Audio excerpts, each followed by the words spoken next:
సేవ చేస్తున్నాం, మాకు సంద అవుతాం లేదని ఆయన రేతులు కత్తిసిన బెదిరితను పరిగెత్తున్నారు. 12:30 గంటలకు ఫోన్ వచ్చింది. జిల్లా పరిషత్ చైర్మన్ ఛాంబర్లో సుద్దపల్లి నాగరాజు అని ఒక వ్యక్తి ఉంటాడు. రాజు అని సేవకుల కోసం అడ్డంగా తిరిగిపోతాడు. ఒక కుర్రోడు ఉన్నాడు తెనాలిలో. అర్జెంట్గా 12:30 గంటలకు వచ్చి దగ్గర ఫోన్.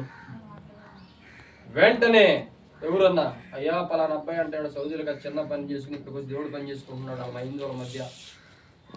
అప్పటికప్పుడే అన్ని డిపార్ట్మెంట్స్ని అరగంటలో అలర్ట్ చేసేసా. ఆయన దయతో, నేను కాదు, మనం ఎప్పుడు చచ్చిపోతాం తెలియదు. బాగా అన్నం తింటే డాములు పడిపోతాం, కళ్ళు తిరిగితే పడతాం, బైపీ అప్ అండ్ డౌన్ ఫలానా సెల్సియస్ డిగ్రీ వచ్చిందంటే పడిపోతాం. అందరికి అమ్మ ఇంకోటి ఏంటంటే హెల్త్ ఇష్యూస్ ఉన్నాయి, అందరికి ప్లేట్ డౌన్ కౌంట్ వస్తుంది. ఆహారం సరైన సమయంలో తీసుకోండి, ఎక్కువ ఆలోచన వల్ల అన్నీ వస్తున్నాయి, అవి కూడా సరి చేసుకోండి.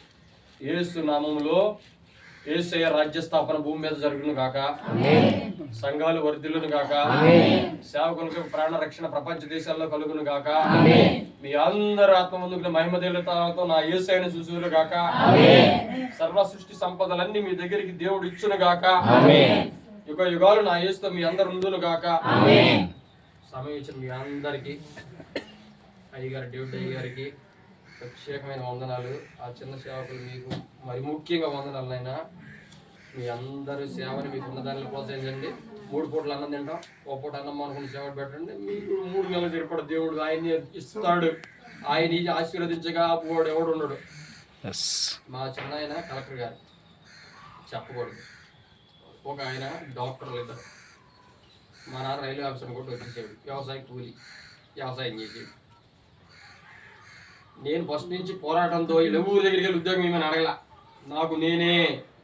నన్ను నేనే స్టెబుల్ ఫస్ట్ నుంచి. అయితే ఆయన ప్లాన్తో నడుపుతున్నాడు నన్ను అన్న సంగతి నాకు తెలియలే. పడగొట్టి కోమలో పంపించినాక రక్తనాళ సీట్లు లోపల వేడి జరిగినాక తెలిసింది నాకు. అప్పుడు దాకా ఉండకుండా మీ అందరూ ఎలక్ట్ అవ్వండి. మీ అందరికి నమస్కారం. అమ్మ సీనియర్ తల్లి నిద్రపోవాలి. అమ్మ చాలా మంచిది. ఎప్పుడైతే యెరూషలేము క్షేమము కొరకు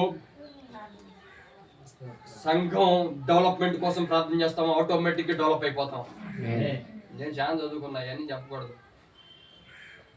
మాత్రమే మహిమపరచబడును గాక, దేవునికి మాత్రమే మహిమ వచ్చును గాక. దయతో నాకు ప్రార్థన ఉంది. మీకు వందనాలు.